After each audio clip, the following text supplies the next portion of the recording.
একদিকে স্বামীর ক্যান্সার, অন্যদিকে ২ বছরের ছেলের হার্টে ২টি ছিদ্র। টাকার অভাবে বন্ধ আছে দুজনেরই চিকিৎসা।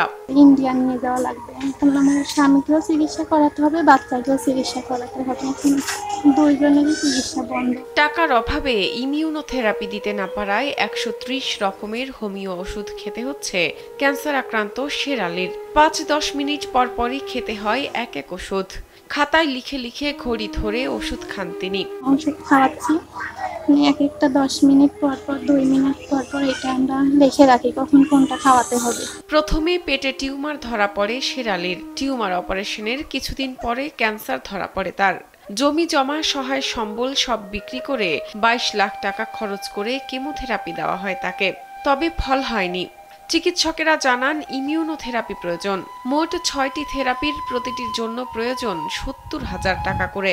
এখন তো আমরা ২১টা কেমোথেরাপি দিচ্ছি। আমাদের জমি গরু যা ছিল বিক্রি করে ২২ লক্ষ টাকার মতো আমাদের ব্যয়বহুল হয়েছে।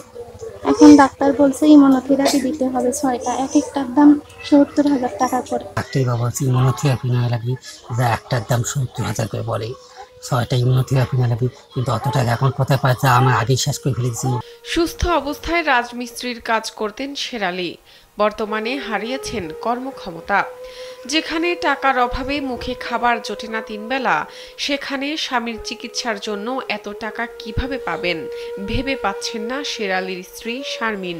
অবস্থাও খুব খারাপ, আমাদের বাসায় খাবার পর্যন্ত নাই, অন্যরা খাবার দেয় ওইগুলোই আমরা এখন খাচ্ছি। এদিকে ছেলের হার্টে ছিদ্র, চিকিৎসক বলেছেন ওপেন হার্ট সার্জারি করাতে, যার জন্য যেতে হবে ভারত। শারমিন যেন এখন অকুল পাথারে। এদিকে আমার বাচ্চারও হার্টের সমস্যা, হার্টে ২টা ছিদ্র।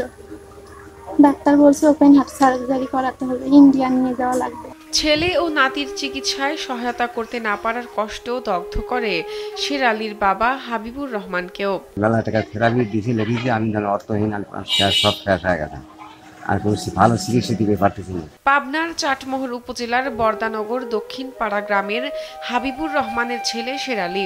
সমাজের বিত্তবানদের কাছে শেরালির জন্য সহযোগিতা চান শেরালির পরিবার ও প্রতিবেশীরা।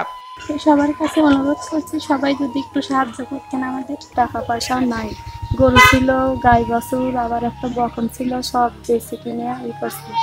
জমিও বেশিছে ১০ কাঠা, কিন্তু এখন আর তার চিকিৎসার কোনো টাকা নাই। স্থানীয় ইউপি সদস্য মনসুর রহমান বাবুলও সমাজের বিত্তশালীদের সহায়তা কামনা করেছেন এই পরিবারটির জন্য। যদি কোনো সহৃদয়বান ব্যক্তি তাদেরকে যদি অর্থনৈতিক সহযোগিতা করতো, তাহলে সেক্ষেত্রে তারা হয়তো পরবর্তী সময়ে চিকিৎসা নিয়ে মানবিক সুন্দর জীবনযাপন করতে পারত। শাহনাজ পারভিন, কালবেলা।